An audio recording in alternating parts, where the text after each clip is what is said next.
ഇതാണ് എൻ്റെ ഹസ്ബൻഡിൻ്റെ വീട്. ഇതാണ് വന്നു കയറുന്ന മുറ്റം. കുറേ സ്ഥലമൊക്കെ ഉണ്ട്.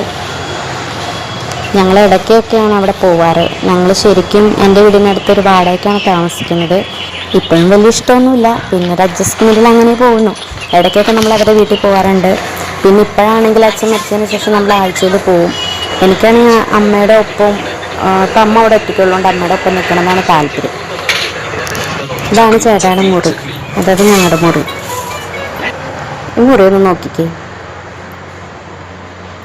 വളരെ ദയനീയമായൊരവസ്ഥയിലൂടെയാണ് കടന്നു പോകുന്നത്. തറവാട് വീടായതുകൊണ്ട് തന്നെ അവകാശികളുള്ളതുകൊണ്ടും പിന്നെ ഇതിന് ലീഗലി വേറെ പ്രൂഫ് കാര്യങ്ങളൊന്നും ഇല്ലാത്തതുകൊണ്ടും തന്നെ നമുക്ക് ഇത് പൊളിച്ചു പണിയാനോ കാര്യങ്ങളൊന്നും ചെയ്യാൻ പറ്റത്തില്ല.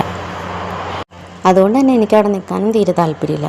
കാരണം നമ്മൾ ഒരു കാര്യം മാത്രം ചിന്തിച്ചിട്ട് കാര്യമില്ലല്ലോ, നമ്മൾ ഭാവി കാര്യങ്ങൾ കൂടി ചിന്തിക്കണ്ടേ. എനിക്കൊരു പെങ്കൊച്ചാണ്, അപ്പോൾ അവളെ നല്ല രീതിക്ക് വളർത്തിയെടുക്കുക, നമുക്കൊരു സ്വന്തമായിട്ടൊരു വീട് വേണം, അമ്മേനെ നമുക്ക് കൊണ്ടുവരണം, നമ്മുടെ ഒപ്പം നിർത്തണം എന്നൊക്കെയാണ് എൻ്റെ ആഗ്രഹം. പക്ഷേ ഹസ്ബൻഡിൻ്റെ അമ്മയ്ക്കും അമ്മയുടെ ബന്ധുക്കളും, അതായത് ഹസ്ബൻഡിൻ്റെ ബന്ധുക്കൾക്ക് എല്ലാവർക്കും എന്നെ കാണുമ്പോൾ എന്താ പറയുക, ഒരു ക്രൂരത്തി, വില്ലത്തി എന്ന റോളാണ് എനിക്ക് അവിടെ ഉള്ളത്. ഇതാണ് അമ്മ കിടക്കുന്ന മുറി.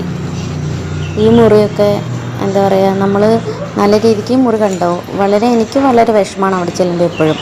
ഞാനെന്നാൽ അമ്മേനോട് ഞങ്ങളുടെ കൂടെ വാ, നമുക്ക് സ്വന്തമായിട്ടൊരു വീട് വെച്ച് ഒരുമിച്ച് ജീവിക്കാം എന്ന് പറഞ്ഞ് വിളിച്ചാൽ വരത്തുമില്ല. എന്താണ് വരാത്തതെന്ന് എനിക്കറിയത്തില്ല. എൻ്റെ കൂടെ നിൽക്കാൻ ഇഷ്ടമില്ലാത്തതാണോ എന്നൊന്നും എനിക്കറിയില്ല.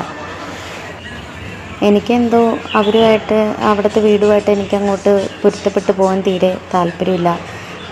ആഴ്ചയിൽ ഒരു ദിവസമോ 2 ദിവസമൊക്കെ വെള്ളം വരത്തുള്ളൂ. ഞാനെന്ന് പറഞ്ഞാൽ ഡെയിലി തുണിയൊക്കെ അലക്കുന്ന ഒരു വ്യക്തിയാണ്. എനിക്കപ്പോൾ അതുകൊണ്ട് അതൊക്കെ ഭയങ്കര ബുദ്ധിമുട്ടുള്ളൊരു കാര്യമാണ്. എനിക്കങ്ങനെ അഡ്ജസ്റ്റ് ചെയ്യാൻ ഒട്ടും പറ്റുന്നുണ്ടായിരുന്നില്ല. ഒരു കൊച്ചു വീടൊക്കെ വെച്ചിട്ട് ഹസ്ബൻഡിൻ്റെ അമ്മയുടെ ഒപ്പം ഞാനും ചേട്ടയും കൊച്ചും ഹസ്ബൻഡിൻ്റെ അമ്മയൊക്കെ കൂടി ഒരുമിച്ച് ജീവിക്കണം എന്നാണ് ആഗ്രഹം. എന്ന് നടക്കുമെന്ന് എനിക്കറിയത്തില്ല. അതിനുള്ള കാര്യങ്ങളൊക്കെ ഞാൻ ചെയ്യുന്നുണ്ട്. നടന്ന സന്തോഷം. ഇതാണ് ഞങ്ങളുടെ കൊച്ചു ഫാമിലി. ഇതാണ് ഹസ്ബൻഡിൻ്റെ വീട് കേട്ടോ. അപ്പം ഞങ്ങൾ താമസിക്കുന്നത് ഇപ്പോൾ വാടകയ്ക്കാണ്. ഇത് പുറത്ത് അടുപ്പ് കൂട്ടിയിട്ടുണ്ട്. പുറത്താണ് അടുപ്പ്.